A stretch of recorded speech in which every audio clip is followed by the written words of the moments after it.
नमस्कार, आदि टीवी पर मैं हूं आपके साथ पारुल।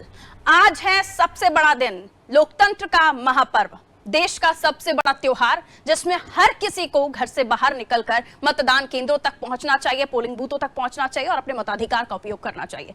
सुबह से ही लगातार एक बड़ी कवरेज के माध्यम से हम आपको हर सीट का आंकड़ा दे रहे हैं, हर सीट का वोट परसेंटेज बता रहे हैं, हाई प्रोफाइल सीटों पर क्या स्थिति है ये भी आपको बता रहे हैं। और अब इस आधे घंटे में हर डिटेल में आपको बताने जा रही हूं, जिसमें उम्मीदवारों से लेकर कितने मतदाता हैं, उसके साथ ही साथ हाई प्रोफाइल सीटों पर क्या कुछ स्थितियां बनी हुई हैं जिस पर आपकी नजर है और हमारी जाहिर है। लेकिन 230 विधानसभा सीटें मध्य प्रदेश की जिन पर हमारी नजर है, उसी के साथ छत्तीसगढ़ की 70 विधानसभा सीटें जिन पर हमारे सहयोगी मौजूद हैं और हर तस्वीर आप तक पहुंचा रहे हैं। कई ऐसी खूबसूरत तस्वीरें भी हम आपको सुबह से दिखा रहे हैं जहां एज मैटर नहीं करता, पोलिंग बूथों तक पहुंच रहे हैं और बुजुर्गों के लिए पहले से चुनाव आयोग ने व्यवस्था कर रखी है, जहां विकलांगों के लिए भी व्यवस्था हुई थी कि लोग अभी नहीं, पहले ही उनको वोट करने की परमिशन मिल गई थी और उसके बाद उन्हें घर से ही वोट करने की परमिशन मिली हुई थी। तो तमाम सुविधाएं निर्वाचन आयोग की तरफ से की गई और अब आज जो सुविधा है वो मतदान केंद्रों पर तमाम पोलिंग बूथ, पिंक बूथ भी बनाए गए हैं महिलाओं के लिए। और मत प्रतिशत कैसे बढ़े, इसको लेकर भी चुनाव आयोग अपनी पूरी तैयारियां कर रहा है। पहले से ही जागरूकता अभियान चलाए जा रहे थे। हमने देखा खुद थर्ड जेंडर किन्नर समुदाय से निकलकर लोगों ने किस तरीके से लोकतंत्र के इस महापर्व में भागीदारी दर्ज कराने के लिए लोगों को जागरूक किया है। तो लोकतंत्र, हमारा देश लोकतांत्रिक देश है और हमारे देश में यही एक खूबसूरती है दूसरे देशों से भिन्न, कि यही हमें बड़ा बनाती है कि हमारे देश में डेमोक्रेसी है, सब कुछ निष्पक्षता के साथ होता है। तो आज वो सबसे बड़ा पर्व है जिसके बारे में हम आपको सुबह से ही लगातार जानकारी दे रहे हैं। हमारी टीमें तरह तरह से आपको जानकारी दे रही हैं, टीमें तैनात है, मेरे सहयोगी सुबह से आपको तमाम चीजों को लेकर बराबर से आपको अपडेट कर रहे हैं और आगे भी आपको इसी तरह से अपडेट करते रहेंगे। अभी फिलहाल मैं आपको जो जानकारी देने वाली हूं, इस आधे घंटे में हर एक माइनर पॉइंट, हर एक मिनिमम से लेकर मैक्सिमम जानकारी मैं आपको देने जा रही हूं। बैठे रहिए अपनी जगह पर, कुर्सी की पेटियां बांध लीजिए, क्योंकि ये जानकारी जो मैं आपको डिटेल में बताने जा रही हूं ये आपको होनी भी चाहिए और आपके जहन में भी होनी चाहिए, क्योंकि आप वो वोटर हैं, आप वो मतदाता हैं जो इन उम्मीदवारों की किस्मत का फैसला आज करने जा रहे हैं। जो निकल चुके हैं, मतदान कर चुके हैं, बहुत अच्छी बात है। और वापस भी अगर आप घर पर आकर टीवी देख रहे हैं और इस वक्त आप हमारे कार्यक्रम को देख रहे हैं तो आपको जरूर हर चीज को बहुत ध्यान से सुनना है और बहुत ध्यान से जानकारी देखनी है। चलिए, सबसे पहले जो मैं आपको चीजें बताने जा रही हूं वो है कितनी सीटें, यानी मौजूदा स्थिति। देखिए, जब सिंधिया ग्वालियर चंबल के बड़े नेता, होली का समय था, इससे पहले भी हमने आपको जो जानकारी दी थी, जब वो बीजेपी में आए थे तो सत्ता परिवर्तन हुआ था और उस वक्त क्या कुछ तस्वीर थी ये भी हम आपको बता चुके हैं। लेकिन जब वो वापस बीजेपी में आए और उसके बाद से सत्ता परिवर्तन हुआ तो सीटों का जो नंबर था वो बदल चुका था। सीटों का जो नंबर था वो मैं आपको बता देती हूँ, 96। ये उस वक्त मुस्कुराता हुआ चेहरा था कमलनाथ का, क्योंकि उस वक्त तो सत्ता में थे, लेकिन अब भी मुस्कुराता हुआ चेहरा है क्योंकि वो आशान्वित है कि शायद वो इस बार भी मुख्यमंत्री बनेंगे। हमारी शुभकामनाएं दोनों पार्टियों के साथ। उसके बाद आप मुख्यमंत्री शिवराज सिंह चौहान को देख रहे हैं, इनका भी मुस्कुराता हुआ चेहरा, क्योंकि भारतीय जनता पार्टी की सत्ता है इस वक्त मध्य प्रदेश में। लेकिन 3 तारीख को कौन क्या बदल देगा नहीं कह सकते। और इसी के साथ आप देखिए अदर्स, यानी 7 जो सीटें हम आपको बता रहे हैं उनमें आप ये कह सकते हैं कि बीएसपी भी है, सपा भी है, निर्दलीय भी है, तो ये तमाम नंबर वो 7 हैं। ये 3 वो पार्टियां, या वैसे तो आप 2 ही मानिए क्योंकि दोनों ही पार्टियों में आमने सामने हार्ड टाइप जो है फाइट होती है और ये दोनों ही पार्टियां मध्य प्रदेश में बीजेपी और कांग्रेस, इन्हीं की सरकार लगभग बनती है। यही कहा जाता है कि तीसरी पार्टी को मध्य प्रदेश की जनता एक्सेप्ट नहीं करती है। लेकिन इस बार क्या होगा 3 तारीख को पता चलेगा। फिलहाल जनता निकल गई है, ईवीएम पे वोट किसको करने वाली है, किस मशीन पर किसका बटन दबाने वाली है, ये तो 3 तारीख को पता चलेगा। फिलहाल जनता घरों से निकले, हम यही अपील कर रहे हैं। चलिए आगे बढ़ते हैं अगली कैटेगरी की तरफ, तो हम आपको जानकारी दे दें। अगली कैटेगरी है हमारे उम्मीदवार। कितने वो नेता हैं, कितने वो कार्यकर्ता हैं जिन्हें पहली बार मौका मिला है, या कौन से वो नेता हैं जो इस बार अपनी किस्मत आजमा रहे हैं।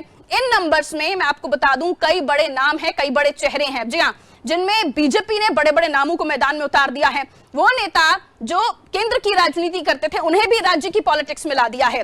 7 सांसद, जिनमें 3 केंद्रीय मंत्री हैं, राष्ट्रीय महासचिव कैलाश विजयवर्गीय, जिनकी सीट है अपने आप में हॉट सीट है, हर सीट पर नजर बनी हुई है। लेकिन कैलाश विजयवर्गीय को जो सीट है उस पर जो अभी तक का मत प्रतिशत सामने आया था बहुत ज्यादा अच्छा नहीं था। हम उम्मीद कर रहे हैं कि दिन भर में जो आंकड़े सामने आए वो उनके लिए अच्छे हों। बहरहाल सीटों का नंबर्स मैं आपको बता रही थी, इसके बाद अब आपको बता रही हूं कि कितने वो उम्मीदवार हैं जो मैदान में हैं। तो देखिए, नजर अपना आपकी इस तरफ रखिए, तो 2280 ये पुरुष मतदाता हैं, यानी 2280 ये पुरुष, माफ कीजिए, ये उम्मीदवार हैं जो अपनी किस्मत आजमा रहे हैं इस चुनावी मैदान में। 2280 पुरुष कैंडिडेट जो अलग अलग पार्टियों से चुनावी मैदान में उतरे हैं, इनकी किस्मत का फैसला जनता करने जा रही है।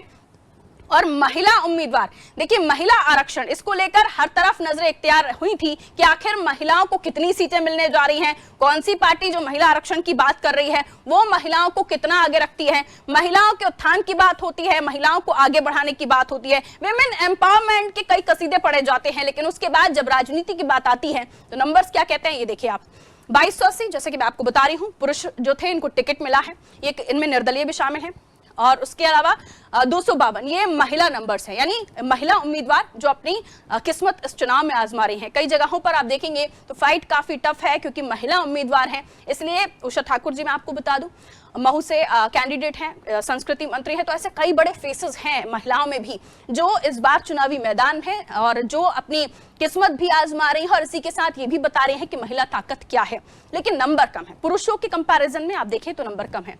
थर्ड जेंडर की मैं बात करूं तो एक ऐसी कैंडिडेट है थर्ड जेंडर से जो मैदान में है और इनकी भी किस्मत का फैसला जनता करने जा रही है, कितने इनको वोट मिलते हैं।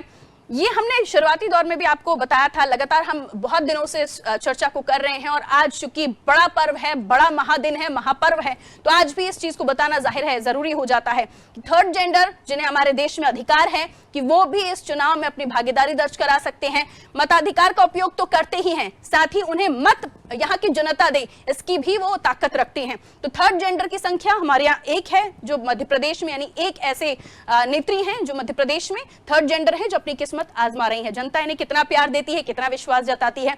ईवीएम में कैद होगा लेकिन पता 3 तारीख को चलेगा, उस दिन भी हम सुबह से आपके साथ बने रहेंगे और हर एक सीट की जानकारी आपको देते रहेंगे क्योंकि उसी दिन पता चलेगा कि जो दिल धड़क रहा है वो कितना धड़का। आगे बढ़ते हैं, अगली कैटेगरी की तरफ हम आगे बढ़ेंगे तो कुल मतदाताओं की संख्या।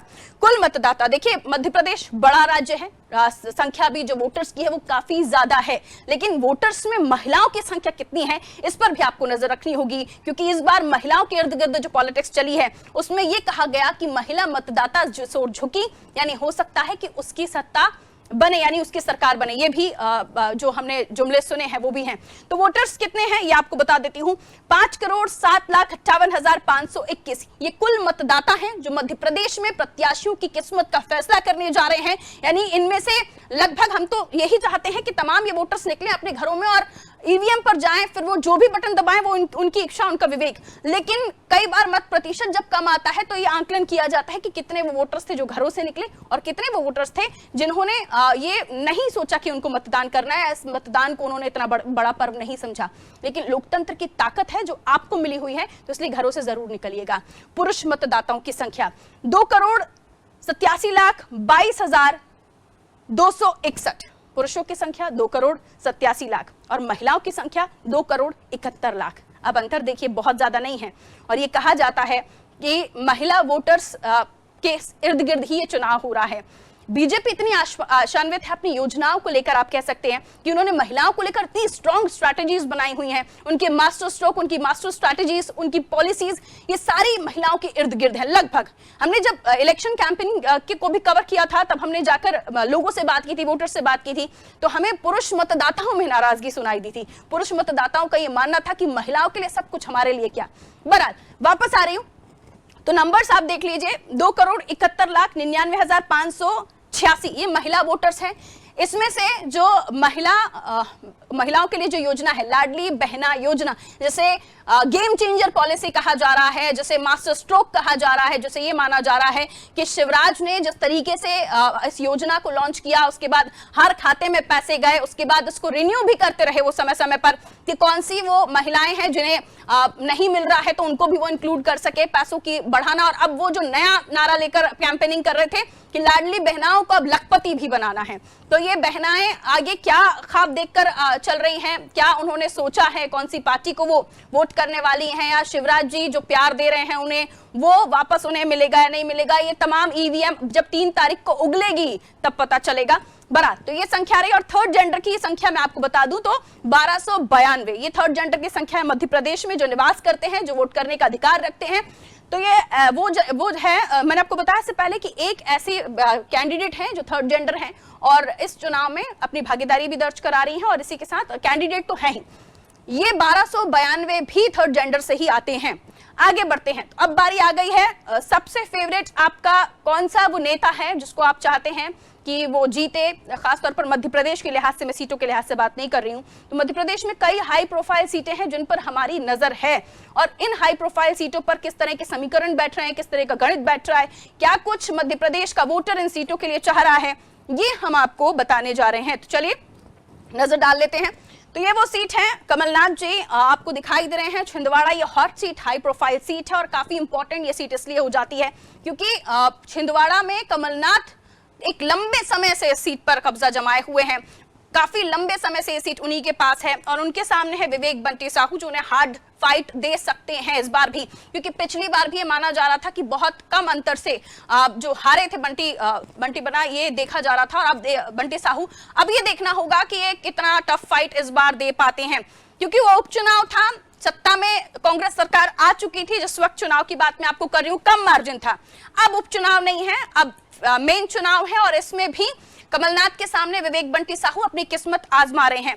कमलनाथ पूर्व मुख्यमंत्री, मध्य प्रदेश के 15 महीने का कार्यकाल उनका रहा, और उसके बाद अब दोबारा वो मैदान में है। 2018 के पहले उन्होंने सांसद का ही चुनाव लड़ा था। अब तक 1980 से लगातार ये सीट उनके पास रही है, लेकिन 2018 में जब वो मुख्यमंत्री बने तो उन्होंने यहां से उपचुनाव लड़ा था और जीते थे, और उसके बाद संसदीय का चुनाव उनके बेटे ने लड़ा था, वो भी जीते।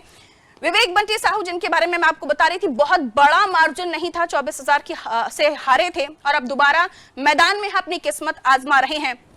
कमलनाथ जी हर मुद्दे पर मध्य प्रदेश में हमने देखा, जो पॉलिटिक्स हुई है उस पर अपनी बात रखी है। मध्य प्रदेश में हमने देखा कि कमलनाथ की सरकार आने के बाद जो सॉफ्ट हिंदुत्व की तरफ कांग्रेस के पैर बढ़े, आगे कदम आगे बढ़े, वो भी हमने देखा। खुद को हनुमान भक्त, राम भक्त बताने वाले कांग्रेस कार्यकर्ताओं में हमने सबसे पहले देखा कमलनाथ जी का ही वो जो डीपी है वो चेंज हुई थी। उसके बाद मध्य प्रदेश की पॉलिटिक्स में परिवर्तन हमने देखा, सिंधिया जी आए, सत्ता से बाहर हो गए कमलनाथ जी, और अभी भी उनका जो ख्वाब है मुख्यमंत्री की गद्दी संभालने का, वो गया नहीं है।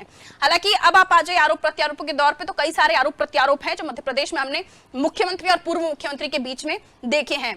बयानबाजियों से इतर कई सारे ऐसे शब्दों का इस्तेमाल भी हुआ है। खैर आगे बढ़ते हुए तो अगली सीट मैं आपको बता देती हूँ। अगली सीट है हमारी बुधनी सीट, एक बार फिर से हॉट सीट है, हाई प्रोफाइल सीट है, और ये इसलिए भी हाई प्रोफाइल हॉट सीट है क्योंकि खुद मध्य प्रदेश के मुख्यमंत्री शिवराज सिंह चौहान इस सीट से चुनाव लड़ रहे हैं। लगातार 1990 से ये सीट उनके पास है, लगातार जीतते आ रहे हैं, बुधनी की जनता का उनको बराबर से प्यार मिल रहा है। और इसके अलावा आपको बता दूं कि यहाँ की जनता उन्हें प्यार तो करती है, साथ ही साथ जब अपने गांव आज मतदान करने पहुंचे तो वहां की बहनों के साथ वो कल भी मुलाकात करते हुए पाए गए थे, किस तरह से बहनों के यहाँ उन्होंने भोजन किया था, और आज भी वो प्यार उनका बहनों के साथ दिखा है। तो ये वो उनकी रणनीति है, या वाकई वो इस तरीके से रहना पसंद करते हैं महिलाओं के साथ, बहनों के साथ, ये राजनीतिक पंडित अपना विश्लेषण करते हैं। बहरहाल जो तस्वीरें निकलकर सामने आती हैं, जो प्रेम उन्हें मिलता है महिलाओं से, वो किसी से छिपा नहीं है, तस्वीरें आम हैं। और उनके सामने जो प्रत्याशी हैं जिसे कांग्रेस ने मौका दिया है, इनको लेकर भी कांग्रेस में काफी विरोध था। सुरजेवाला जी को लेकर भी कहा जा रहा था कि जो उन्होंने कैंडिडेट लाया है, और कई तरह के विवाद उस वक्त भी हुए थे। विक्रम मस्ताल ये टीवी कलाकार हैं, टीवी के हनुमान जी हैं, अपनी कॉस्ट्यूम के साथ विचरण करते हुए मतदान के लिए अपील करते हुए नजर आए थे, प्रचार प्रसार करते हुए नजर आए थे। और यहाँ पर सपा से मिर्ची बाबा को टिकट मिला था। मिर्ची बाबा आप जानते हैं हवन किया मिर्चियों का, लेकिन उसके बाद भी कांग्रेस के लिए बहुत ज्यादा कुछ कर नहीं पाया, उनका चमत्कार हो नहीं पाया। अपने लिए चमत्कार की उम्मीद कर रहे थे, लेकिन अखिलेश जी जब सभा में आए उनके लिए प्रचार करने के लिए, तो देखा कुर्सियां खाली थी, वो यूं ही वापस चले गए। तो ये त्रिकोणीय मुकाबला तब तक हम आकलन कर रहे थे जब तक हमने उस सभा को लेकर खबरें नहीं देखी थी, लेकिन अब ये आमने सामने की टक्कर है, और ये भी बहुत बड़ी टक्कर से कहा नहीं जाएगा क्योंकि स्थानीय प्रत्याशी नहीं है विक्रम मस्ताल के बारे में आपको बता दूं। और इसी के साथ एक और खूबसूरत तस्वीर यहां से जो निकलकर सामने आ रही है, वो है 82 साल के निर्दलीय प्रत्याशी अब्दुल रशीद जी। 82 साल की उम्र है, लेकिन इस चुनाव में, इस रण में वो अपनी किस्मत आजमा रहे हैं। तो ये खूबसूरत तस्वीर इस जगह से निकलकर सामने आई है। और अब आने वाले समय में देखना होगा जितना कुछ मध्य प्रदेश की जनता के लिए शिवराज जी ने किया है, वह बुधनी में कितना मिलता है। हालांकि मध्य प्रदेश के नतीजे बताएंगे, क्योंकि मुख्यमंत्री भले ही शिवराज को प्रेजेंट नहीं किया गया, लेकिन अभी भी छवि उनकी ही दाव पर है। तो देखना होगा मध्य प्रदेश की जनता से किस तरह का प्यार उन्हें मिलता है। अगली सीट की तरफ मैं बढ़ रही हूँ, ये भी हाई प्रोफाइल सीट है, जिसे जानना आपके लिए जरूरी है। और अगली सीट इसलिए भी हाई प्रोफाइल है क्योंकि अब तक केंद्रीय कृषि मंत्री नरेंद्र सिंह तोमर, अब लेकिन राज्य की राजनीति में उन्हें उतारा गया है। हाई प्रोफाइल सीट है, बड़ा चेहरा है, बीजेपी का, और इसीलिए ये हॉट सीट बन जाती है। लेकिन उनके सामने जो टक्कर दे रहे हैं रविंद्र तोमर, देखिए इस सीट को आप तोमर वोटर्स के नजरिए से देखें तो बहुत ही खास होगा, क्योंकि यहाँ पर 3 ऐसे प्रत्याशी हैं जिसमें आपके सुरेंद्र सिंह भी हैं, जो तोमर वोटर्स की तरफ उनका ज्यादा अट्रैक्शन है, या यूं कह सकते हैं कि तोमर वोटर कास्ट फैक्टर को देखते हुए वोट करेंगे, तो तोमर वोटों के बंटने की आशंका तो यहाँ पर है ही। लेकिन आप किसे चुनते हैं? क्या तोमर वोटर्स है तो तोमर चेहरे को चुनना पसंद करेंगे, या एक और यहाँ से ब्राह्मण चेहरा है बलवीर सिंह दंडौतिया, जो पिछली बार भी मैदान में थे, लेकिन रविंद्र तोमर कांग्रेस से एमएलए और अब वो दोबारा से यहाँ से चुनाव लड़ रहे हैं, तो नरेंद्र सिंह तोमर बड़ा चेहरा है, लेकिन एमएलए रविंद्र तोमर इनको कितनी टफ फाइट दे पाते हैं, पूरी ताकत झोंकती है। नरेंद्र सिंह तोमर की मैं आपको आपने खबर भी सुनी होगी, हमने बताई भी लगातार अपने दर्शकों को कि उनके बेटे के वीडियो वायरल हुए, जिसके बाद कई सारी खबरें निकलकर सामने आई। हालांकि उनके बेटे ने भी जो है कई तरह से ये बताया कि वो जो वीडियोस हैं वो झूठे हैं, लेकिन उनको लेकर काफी फजीहत हुई है इस मामले में नरेंद्र सिंह तोमर की। बहरहाल बड़ा चेहरा है, रविंद्र तोमर को कितनी फाइट देते हैं, या बलवीर जो पहले भी चुनाव में थे, बहुत ज्यादा अंतर नहीं इन्होंने जो है लिया था हार का, लेकिन अब जब इन्हें टिकट नहीं मिला तो ये बीएसपी में चले गए। अब हमें देखना होगा कि इस सीट पर किस तरह की फाइट होती है, वोट परसेंट क्या कुछ निकलकर सामने आ रहा है। अब जो है बूथ का कार्यकर्ता वोटर्स को किस तरह से बाहर निकालता है, प्रतिशत तो बताएंगे ही, ये भी बताएगा कि संगठन कितना मजबूत है। चलिए अगली सीट की तरफ हम बढ़ रहे हैं, तो अगली सीट आपको बता देते हैं। देखिए खिलखिलाते चेहरे आपके सामने, कैलाश विजयवर्गीय, संजय शुक्ला, 2 बड़े चेहरे हैं। संजय शुक्ला अमीर प्रत्याशियों में गिने जा रहे हैं। हालांकि कई अभी खबरें जो इंदौर से सामने आ रही हैं वो काफी परेशान करने वाली भी हैं, क्योंकि हालांकि ये इंदौर 1 से खबर नहीं आई थी, ये जीतू पटवारी की सीट से खबर आई थी, जो विवाद हो गया था, वहां आंसू गैस के गोले तक छोड़ने पड़े थे। कैलाश विजयवर्गीय की सीट जो काफी आशान्वित नजर आ रहे हैं, बड़ा चेहरा है, बीजेपी के राष्ट्रीय महासचिव, भारतीय जनता पार्टी के, जिनके बारे में ये कहा जाता है कि कभी भी चुनाव हारे नहीं है कैलाश विजयवर्गीय। इवन उनके बेटे जब पहली बार मैदान में थे पिछली बार, आकाश विजयवर्गीय, आपको याद होगा बेटकांड के नाम से उन्हें जाना जाता है, लेकिन इस बार पार्टी ने उनका टिकट काटा, शायद बेटकांड ही वजह थी, और उसके बाद कैलाश विजयवर्गीय को उस सीट से नहीं उतारा जिस सीट से बेटे विधायक हैं, उस सीट से उतारा जो फिर एक चुनौती वाली सीट है। तो संजय शुक्ला काफी टफ फाइट दे सकते हैं कैलाश विजयवर्गीय को, लेकिन कैलाश विजयवर्गीय भी कम नहीं है, बड़ा चेहरा है बीजेपी के, और काफी टफ फाइट वो संजय शुक्ला को देंगे। कांटे की टक्कर तो नहीं कह सकते, ये कह सकते कैलाश विजयवर्गीय ने पूरा जोर लगा दिया है। और अब देखने वाली बात ये होगी कि अपना रिकॉर्ड वो कायम रख पाते या नहीं, यानी अब तक ना हारे और अभी भी ना हारेंगे, ये रिकॉर्ड वो कायम कर पाएंगे या नहीं, या फिर इस बार संजय शुक्ला उनको परास्त करेंगे। तो ये आने वाले जो नतीजे हैं 3 तारीख को वो हमें बताएंगे, और हम भी आप तक हर अपडेट पहुंचाएंगे, हर रुझान आप तक पहुंचाने का काम 3 तारीख को हमारा होगा, तो शर्ते आप हमारे साथ बने रहें। अगली सीट की तरफ मैं रुख कर रही हूं, तो अगली सीट की तरफ हम बता दें आपको, निवास ये सीट है, फग्गन सिंह कुलस्ते बड़े नेता हैं, सांसद हैं, मंडला से, निवास से इन्हें उतारा गया है पार्टी की तरफ से, और अशोक मस्कली इनके सामने, चैन सिंह बरकड़े इनके सामने हमें दिखाई दे रहे हैं। तो ये भी काफी टफ फाइट आप कह सकते हैं, हो सकती है। फग्गन सिंह कुलस्ते निवास से चुनावी मैदान में है, प्रत्याशी हैं। निवास वो सीट है जब सांसद का चुनाव फग्गन सिंह कुलस्ते लड़े थे तो निवास से ही इन्हें सबसे कम वोट मिले थे। तो आप यहाँ का गणित समझ सकते हैं कि जो चुनौती वाली सीट है वही इन बड़े चेहरों को दी गई है, यानी इन्हें न केवल अपने आप को साबित करना है बल्कि आसपास की सीटों को जिताने की भी जिम्मेदारी इन्हीं की है। तो इनका चेहरा बाकी सीटों पर भी प्रभाव डालता है या नहीं वो भी देखना होगा, और खुद ये कितने मतों से कितनी लीड लेकर ये जीत पाते हैं ये भी देखना होगा। और अगर ये हारते हैं तो इनका राजनीतिक भविष्य आगे क्या होगा, इन सब पर नजर है, और इन सब पर भी विश्लेषण लगातार हो ही रहे हैं। तो देखिए फग्गन सिंह कुलस्ते, चैन सिंह बरकड़े ये हमें दिखाई दे रहे हैं निवास सीट से, इन दोनों के बीच मुकाबला होगा, और आप जनता कैसे चुनती है ये आप जानते हैं। लेकिन 3 तारीख को जब मशीन उगलेगी तो वो किसके पक्ष में वोट देती है या वोट बताती है, या क्या ईवीएम से निकलकर सामने आता है, ये 3 तारीख को पता चलने वाला है। यानी सरताज होंगे, सत्ता का सिंहासन निवास में फग्गन सिंह कुलस्ते को मिलता है या नहीं, ये आने वाले समय के साथ पता चल जाएगा। अगली सीट की तरफ मैं बढ़ रही हूँ। देखिए काफी अच्छी तैयारी हमारी टेक्निकल टीम, हमारी ग्राफिक्स टीम ने आपके लिए कर रखी है, ताकि आपको आसानी से खिलखिलाते चेहरे दिखें, और उसके बाद आप अंदाजा लगाएं कि इस स्माइल के पीछे आखिर है क्या, डर, उत्साह या फिर कुछ और। प्रहलाद सिंह पटेल, लखन सिंह पटेल, ये दोनों मैदान में हैं। काफी टफ फाइट इनके बीच पे आप देखेंगे, लेकिन ये कहा जा रहा था कि 7 सांसद और 3 मंत्री, इनमें से जो आसान सीट मिली है प्रहलाद सिंह को मिली है। ये कहा जा रहा था कि उन्होंने ये भी कहा था कि उनके जो रिलेटिव भतीजे जो अब तक उनका चुनाव कैंपेनिंग या चुनाव की तैयारियां संभालते थे, वो अब नहीं है, तो वो चाह रहे हैं कि उन्हें थोड़ा सा इस मामले में आसानी दी जाए। हालांकि ये सब खबरें हैं, ये कितनी सच, ये तो प्रहलाद पटेल और जो केंद्रीय नेतृत्व है वो जाने। इसी के साथ आपको बता दें, प्रहलाद सिंह पटेल पहले इनके ब्रदर जालम सिंह पटेल सीट से विधायक थे और अब उनकी जगह उनके भाई को उतारा गया है और अपने भाई के लिए वो तारीफ भी करते हुए नजर आए कि आज के इस दौर में जब पॉलिटिक्स में कोई किसी का नहीं है, तब ये जो चीजें हैं निकल कर सामने आ रही हैं। अब फटाफट और सीटों की तरफ हम आपको लिए चलते हैं। तो देखिए, नरसिंहपुर से प्रहलाद पटेल हमने आपको बता दिया। अब लिए चलते हैं आपको गोविंद सिंह, नेता प्रतिपक्ष है, 7 बार से विधायक हैं और इनका यह अभेद किला है। अमरीश शर्मा इनके सामने कितनी चुनौती दे पाएंगे ये आप जानते हैं। आप वोट करेंगे, किसको वोट करेंगे? अगली सीट की तरफ जल्दी से रुख कर लेते हैं। तो दतिया की सीट हम आपको बता देते हैं। दतिया की सीट नरोत्तम मिश्रा, राजेंद्र भारती चौथी बार मुकाबले में है। राजेंद्र भारती इनके साथ, यहां पर कैंडिडेट बदला गया है। अब देश नायक पहले यहां पर कैंडिडेट थे, अब ये कैंडिडेट बदल गया है। राजेंद्र भारती चौथी बार नरोत्तम मिश्रा के सामने मुकाबले में है, लेकिन यहां पर कहा जाता है, वोटर्स जो कहते हैं कि दादा की चलती है, लेकिन कितनी चलेगी इस बार पता नहीं।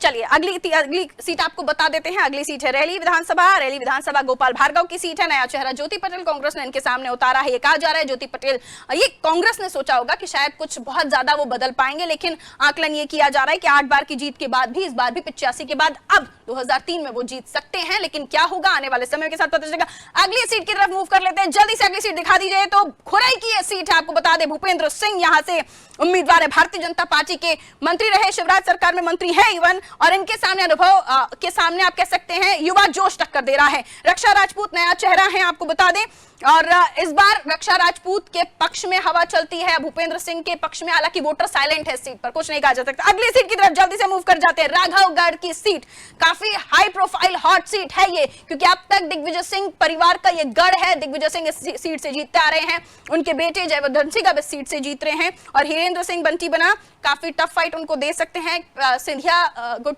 के माने जाते हैं और अब कहा जा रहा है कि पिछली बार भी बहुत ज्यादा जो उपचुनाव हुए थे उसमें भी बहुत ज्यादा, माफ कीजिए, सीट से उपचुनाव नहीं हुए थे। हिरेंद्र सिंह बंटी बना, ये कहा जा रहा है कि काफी टफ फाइट इनको दे सकते हैं। अगली सीट पर हम बढ़ रहे हैं, जल्दी से अगली सीट दिखा दीजिए। महू की ये सीट है, उषा ठाकुर नेत्री है, भारतीय जनता पार्टी के संस्कृति मंत्री हैं और इनकी सीट इस बार वही है। 2 बार से अलग अलग सीटों से उनको उतारा गया था, लेकिन इस बार यही है। रामकिशोर शुक्ला इनको टक्कर दे रहे हैं। ये माना जा रहा है कि रामकिशोर शुक्ला इनके अंदर ही, पार्टी के अंदर से ही परेशान किया जा रहा है, क्योंकि भीतरघात की संभावना है। और उषा ठाकुर जी के लिए भी कहा जा रहा है कि उषा ठाकुर जी को बाहरी उम्मीदवार मानकर कहा जा रहा है स्थानीय उम्मीदवार मिले। बहरहाल अगली सीट की तरफ जल्दी से हम अपने दर्शकों को दिखाते हैं। तो जबलपुर पश्चिम की सीट है। जबलपुर पश्चिम की सीट काफी हाई प्रोफाइल टफ सीट है दोनों के ही लिए। एक तरफ राकेश सिंह सांसद है, तो दूसरी तरफ तरुण भनोत है। और तरुण भनोत वित्त मंत्री रहे, फाइनेंस मिनिस्टर रहे कमलनाथ की सरकार में, और अब इनकी किस्मत चमकती है, देखने वाली बात होगी। राकेश सिंह पहली बार विधायकी के चुनाव लड़ रहे हैं। अगली सीट जल्दी से दिखा देते हैं।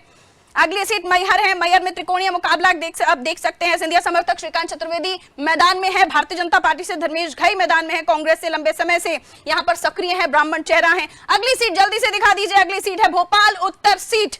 आरिफ अकील के पुत्र आतिफ अकील इस बार मैदान में है, लेकिन चाचा उन्हें परेशान कर रहे हैं, तो ये वोट उनके पक्ष में ही जाएंगे या कटेंगे, या चाचा कुछ परेशानी खड़ी कर सकते हैं। ये जब मत प्रतिशत सामने आएगा या फिर नतीजे आएंगे, वो आपको और ज्यादा बता पाएंगे। आलोक शर्मा महापौर रहे हैं, इस बार चुनावी मैदान है, कितनी टफ फाइट दे पाते हैं। पहले पिता थे, लेकिन अब बेटे हैं, तो थोड़ा सा आसान हो सकता है इनके लिए हो, लेकिन कभी भी आसान नहीं माना जा रहा है। शिवपुरी जल्दी से सीट दिखा दीजिए।